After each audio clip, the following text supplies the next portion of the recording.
Before we begin, don't forget to subscribe and turn on notifications. What you're about to hear is not just a story, it's a mystery that has baffled investigators for over 2 decades. In March 2000, Leah Roberts, a 23-year-old woman searching for freedom and meaning after personal tragedy, packed her car and left North Carolina without telling anyone where she was going. 9 days later, her Jeep was found wrecked and abandoned deep in the forests of Washington state. But Leah was gone. No body, no tracks, no answers. This is the road trip that never ended. It started like a story of renewal. In early March 2000, Leah Roberts, a 23-year-old woman from Durham, North Carolina, told her sister Cara that she'd been feeling restless. Her life, once filled with direction, had unraveled after the sudden death of her mother from heart disease and, just months later, her father from a chronic illness. Those twin losses had left her hollow, searching for something undefined. Leah had always been adventurous. She loved the writings of Jack Kerouac, especially On the Road, a novel about chasing freedom across America. Friends said she often spoke about wanting to find something bigger, meaning beauty, truth, far from ordinary life. On March 9, 2000, she left home without telling anyone. She withdrew a few $1,000s from her bank account, loaded her white 1993 Jeep Cherokee with clothes, camping gear, and her cat Bee, and disappeared down the interstate. At first, no one was worried. Leah was spontaneous, unpredictable. It seemed like another of her road trips, but when days passed without a single call or message, her friends grew uneasy. Using her bank transactions and gas receipts, investigators later pieced together her route. Leah traveled west through Tennessee, Mississippi, and Texas, then north through Nevada and Oregon, covering nearly 3,000 miles. Along the way, she stopped for coffee, meals, and small motel stays. Witnesses described her as cheerful, talkative, and kind. A young woman on a journey that seemed spiritual, not desperate. Her last confirmed contact came on March 13th, when she spoke with a friend in North Carolina from Bellingham, Washington. She told him she was having a great time and hinted that she might visit Mount Baker National Forest, a remote, scenic area in the Cascade Mountains near the Canadian border. It would be the last time anyone ever heard her voice. 3 days later, a jogger on a logging road in Whatcom County, Washington, noticed something strange through the trees. The rear end of a white Jeep, half buried in brush, its windows shattered, airbags deployed, and the driver's seat empty. The vehicle was registered to Leah Roberts. Inside, investigators found her clothes, her cat's carrier, cash, blankets, and even a movie ticket stub, all carefully placed as if she'd intended to return. But there was no sign of Leah herself. The engine was still operable, the keys were gone, and the scene didn't make sense. Was this an accident or something staged? The Jeep Cherokee sat in a ditch off a narrow logging road in Whatcom County, Washington, roughly 30 miles east of Bellingham, deep in the shadow of the Cascade Mountains. When sheriff's deputies arrived on March 18, 2000, what they found was less like a crash scene and more like a puzzle. The Jeep had smashed through a small embankment, rolled several times and come to rest against a tree. The front end was mangled, but the cabin was strangely intact. Inside were blankets, pillows, clothes, books, and cash, $2,400 in cash to be exact, all neatly placed in bags. On the dashboard, a pair of cat paw prints in dust, as if Bee had been walking there shortly before the accident. The driver's seatbelt was unbuckled, the keys were missing, and most unsettling of all, there was no trace of Leah. At first glance, it looked like she had crashed, climbed out and wandered into the forest. But investigators noticed inconsistencies. The Jeep's speedometer was frozen at 40 mph, suggesting the vehicle had been moving fast when it hit the embankment. Far too fast for that rough mountain road. A mechanic later determined that the accelerator pedal was jammed to the floor when the Jeep struck, meaning it might have been deliberately accelerated, either by accident or by someone else. Deputies searched the surrounding woods for footprints or signs of a body, but the forest was dense and cold. Dogs picked up her scent briefly before it vanished at the edge of a nearby ravine. It was as if Leah had evaporated into the wilderness. Back at the scene, a few items caught detectives' attention. In the front seat, they found a movie ticket stub from a showing of American Beauty at a theatre in Bellingham, dated March the 13th, 2000, just 5 days earlier.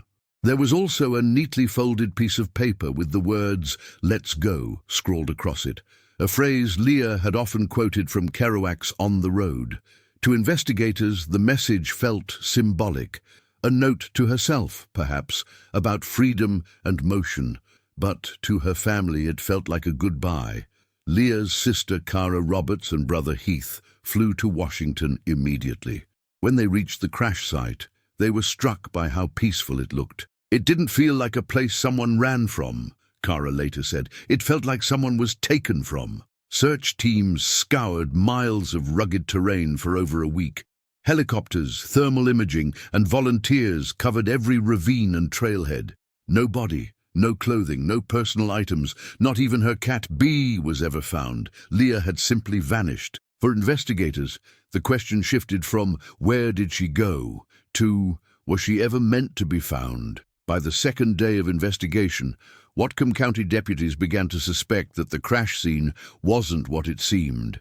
At first glance, Leah Roberts' white 1993 Jeep Cherokee appeared to have gone off the road in a tragic accident.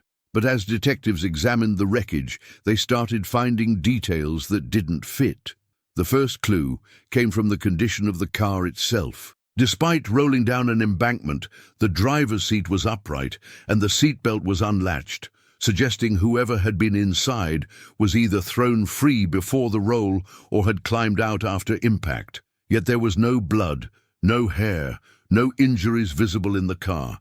If Leah had survived the crash, she would likely have left some sign of injury nearby. A torn piece of clothing, a trail, footprints. There was nothing. Then came the money. Over $2,400 in cash, stacked neatly inside a pair of jeans. Thieves had not been there, neither had wild animals. The interior looked too orderly for a spontaneous accident. Investigators also noticed that the Jeep's ignition switch was broken, as if the key had been snapped off or removed by force, and the engine was still in working condition despite the front-end damage. Mechanics later concluded that the accelerator had likely been pressed intentionally, propelling the car off the road at full speed. It looked staged, a crash designed to look like an accident. For detectives, that opened two possibilities. Either Leah Roberts had staged her own disappearance, or someone else had done it for her. Leah's family refused to believe she had taken her own life or planned to vanish. They pointed to her personality. Optimistic, curious, alive. In her last letters and journal entries, she wrote about finding joy after grief, about rediscovering purpose through travel. She'd even left her cat's veterinary records with friends before leaving North Carolina. Hardly the act of someone intending to disappear forever, but others weren't so sure. Investigators uncovered notes and emails Leah had written months before her trip. They spoke of existential confusion and the feeling that she was no longer afraid of dying. Some saw that as poetic expression, others saw warning signs. Still, the physical evidence leaned toward outside involvement. Deputies found fresh footprints near the crash site. None matched Leah's shoes. The vehicle's doors were unlocked, but the keys were gone. One window was rolled down, and another shattered from the inside, suggesting someone might have exited quickly. And there was one last detail, the blanket draped across the driver's seat almost ceremonially, as though placed there with intent. To the Roberts family, it looked like someone had staged a scene to make Leah disappear. But why? And who had been with her in those final hours before the crash? The answers, investigators soon discovered, might lie in Bellingham, the last city where Leah was seen alive. In the days before her Jeep was discovered, crashed and abandoned in the Cascades, Leah Roberts was alive and well in Bellingham, Washington, a quiet coastal city just south of the Canadian border. Investigators retraced her final known movements using bank transactions, receipts, and witness statements. Leah had arrived in Bellingham sometime around March 13, 2000, nearly a week after leaving North Carolina. She checked into a local Motel 6 under her own name and spent the next few days exploring. At a coffee house called The Bagelry, she struck up conversations with staff and customers, describing her cross-country trip and her love for Jack Kerouac's writing. Employees remembered her as friendly, bright and full of energy, a young woman who seemed at peace. She also visited a local music store, where she bought a CD by a folk artist and chatted casually with the cashier. Nothing in her behavior suggested fear or paranoia. If she was being followed, she didn't show it. Then came the last confirmed interaction. On March 13th, Leah called her friend Nicole Bennett back in North Carolina. The call lasted several minutes. She sounded happy, relaxed, even excited, telling Nicole she had found a beautiful place and was planning to go hiking near Mount Baker National Forest. She promised to call again soon. That call never came. Bank records show that later that day, she withdrew $20 from an ATM in Bellingham.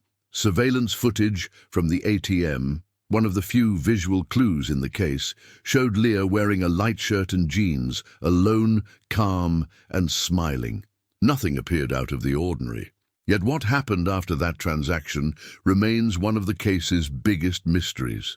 Detectives believe that sometime in the following 48 hours, Leah left Bellingham and drove east toward Mount Baker Highway, a twisting route that cuts through dense forest and leads into the Cascades. The road ends near Canyon Creek Road, the same area where her Jeep was later found. But investigators couldn't explain why she went there. She hadn't told anyone of hiking plans, and the area was still covered in snow that March. Locals said it was too early in the season for safe trails. One theory suggests that Leah may have met someone in Bellingham, perhaps a new friend, perhaps a stranger, who convinced her to explore the mountains. Police received tips about a young man seen talking to her at a coffee shop, but the lead never developed. No one fitting that description was ever identified. The timeline between March 13 and March 18th, 5 critical days, remains blank. No sightings, no calls, no receipts. Some believe Leah spent that time camping in the forest, living her dream of freedom and solitude. Others believe she never left Bellingham willingly. By the time her Jeep crashed in the woods, something, or someone, had already changed the direction of her story. When the Whatcom County Sheriff's Office officially opened a missing person investigation for Leah Roberts, the first few days were chaos. Search teams returned to the crash site again and again, hoping they'd missed something the first time, but every revisit raised more questions than answers. The forest surrounding Canyon Creek Road was unforgiving, steep, cold, and tangled with fallen trees. Deputies, volunteers, and dogs searched for 9 straight days, scouring miles of terrain on foot and by helicopter. They found no blood, no clothing, no trace of Leah. Even her cat, Bee, was never found. Investigators began reconstructing Leah's movements with forensic precision. They tracked every ATM withdrawal, every gas purchase, every toll. Her last confirmed financial activity was that $20 withdrawal in Bellingham on March 13th. After that, her bank card and credit cards went completely silent, but the Jeep and what it contained suggested she hadn't been planning to vanish. Her laptop, sleeping bag, and personal items were still inside. Cash remained untouched. There were no farewell notes, no signs of mental distress. To the Roberts family, that was proof she had not staged her disappearance. To detectives, it left only 2 explanations: accident or foul play. A new clue came when investigators tested the Jeep's airbags. When airbags deploy, they leave a powder residue and sometimes, if a person is sitting in the seat, transfer fibers or skin cells. Forensic tests revealed 2 distinct fibers, suggesting that someone else may have been in the passenger seat at the time of impact. This detail changed everything. It meant Leah likely wasn't alone when the Jeep left the road. And if she wasn't driving, who was? Detectives re-examined the possibility that Leah had met someone in Bellingham, a friend or stranger who joined her journey. Theories began to circulate. One local mechanic reported seeing a man and woman matching Leah's description buying gas together near Maple Falls, not far from the crash site. The man, he said, looked to be in his 20s with a beard and baseball cap. But the report came weeks later, and no surveillance footage existed to confirm it. Other tips hinted that Leah might have crossed paths with hikers, drifters, or even someone offering to guide her through the national forest. By April, leads slowed. The search officially ended, but the case stayed open. Detectives kept returning to one haunting detail. The Jeep's accelerator pedal had been found pressed all the way down. It could mean panic, it could mean suicide, or it could mean someone else's foot was on that pedal. To the Roberts family, the crash site was no longer just a location. It was a message written in silence, and somewhere between Bellingham and the Cascade Mountains, that silence had swallowed Leah whole. By the summer of 2000, the official search had ended, but the mystery of Leah Roberts had only deepened. Without a body, witnesses, or clear evidence, investigators and the public were left with theories, and every one of them told a different story. The first and simplest theory was accident and exposure. According to this version, Leah lost control of her Jeep, survived the crash, and wandered into the forest in a state of confusion or injury. The mountainous terrain around Canyon Creek Road is rugged and dangerous. Steep cliffs, icy rivers, and dense brush. It was possible she had succumbed to hypothermia or fallen into one of the many ravines that cut through the Cascades. Search teams, however, found nothing to support it.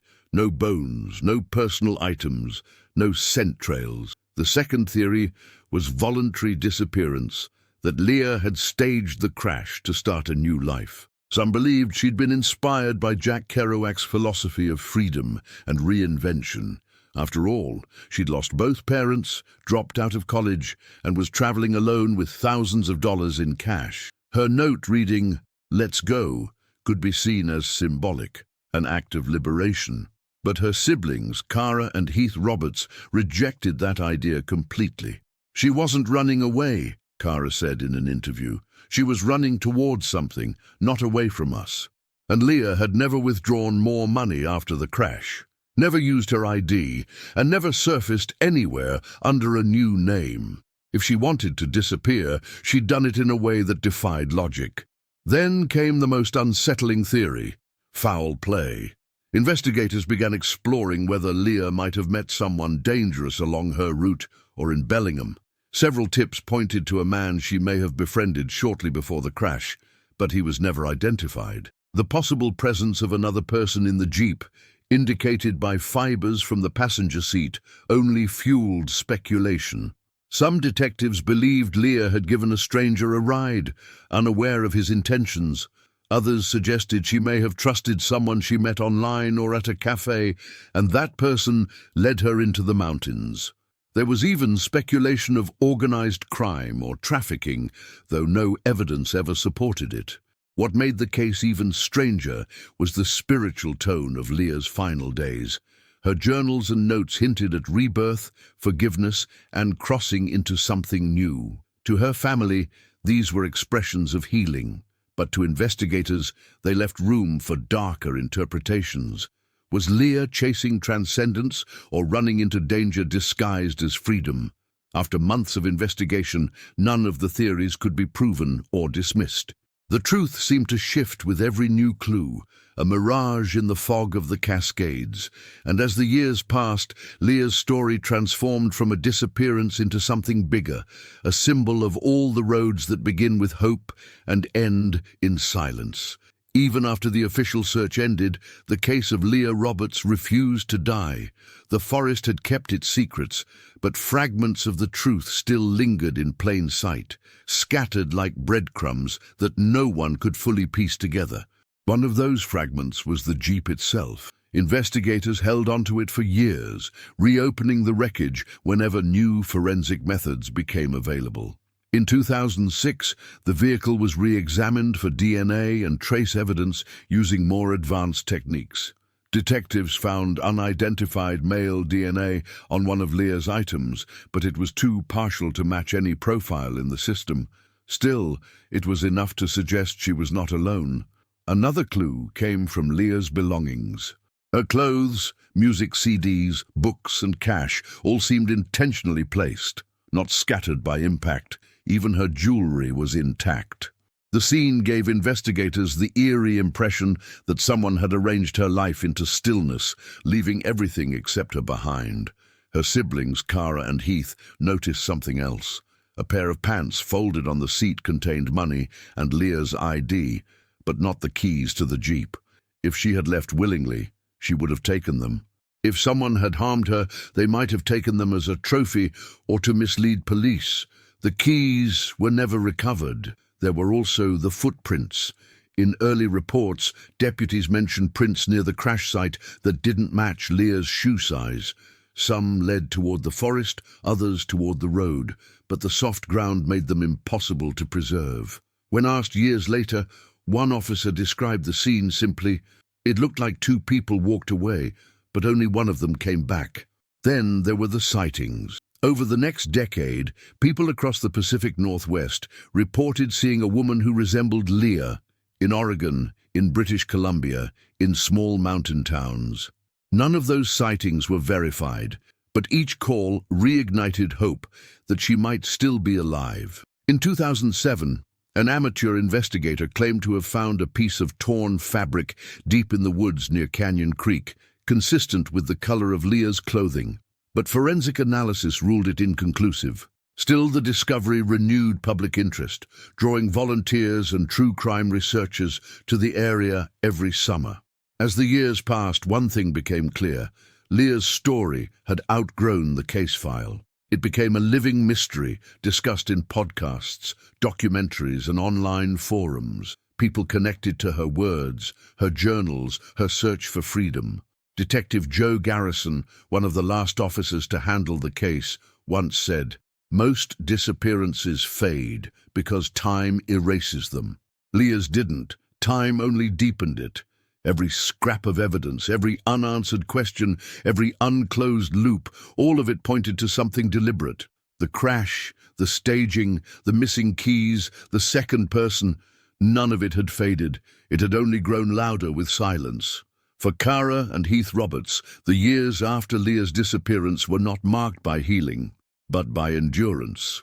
Every season became a cycle of hope and heartbreak, of chasing new leads and watching them collapse into silence. From the moment they first arrived at the crash site in 2000, the Roberts siblings refused to accept that their sister had simply vanished. They became investigators, journalists, and advocates all at once, learning forensic terminology, studying case files, and following tips that led them from one end of the country to the other.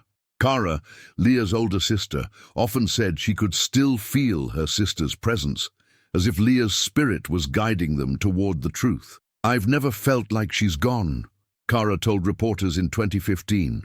"Just out of reach. Like she's somewhere waiting for us to find her." The family built a website and hotline dedicated to the search. They collected every theory, every anonymous tip, every possible sighting. Some were cruel hoaxes. Others came from well-meaning strangers who swore they had seen Leah in diners, libraries, or bus stations from Oregon to Vancouver. Each time, Cara and Heath followed up personally. Each time, it ended in disappointment. Still, they never stopped.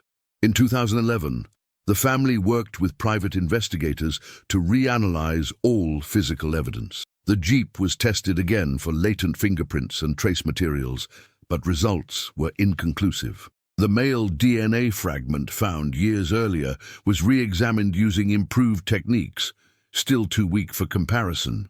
By then, both siblings had become experts in their own right, coordinating with detectives and media to keep Leah's name alive. Their efforts turned the case into one of the most well-known unsolved disappearances of the Pacific Northwest. But the emotional toll was enormous. Cara often spoke about the quiet grief, how birthdays, holidays, even small family gatherings became reminders of the empty chair. "You learn to live around the hole," she said. "It doesn't get smaller. You just build your life around it." The Roberts family began organizing awareness events in both North Carolina and Washington, creating scholarships and speaking at universities about missing persons and mental health. They wanted Leah's story to be more than tragedy, to be transformation.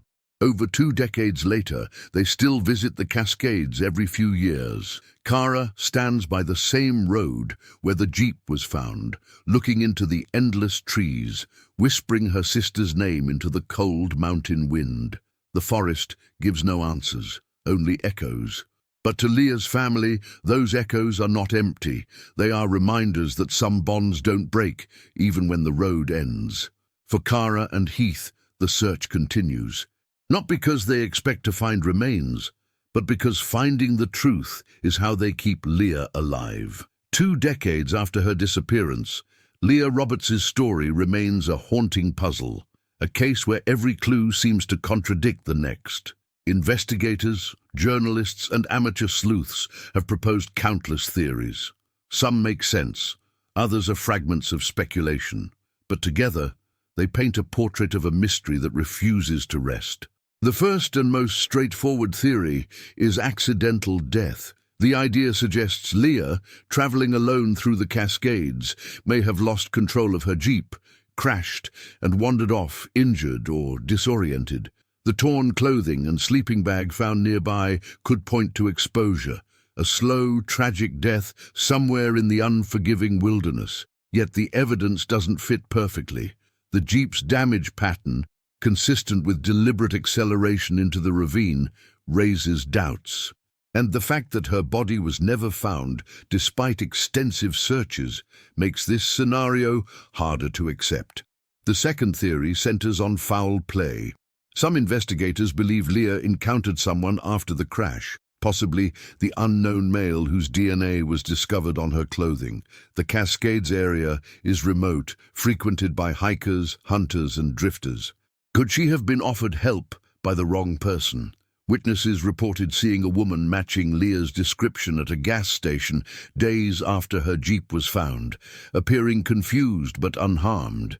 Police could never confirm it, but the possibility that she was abducted or murdered remains open.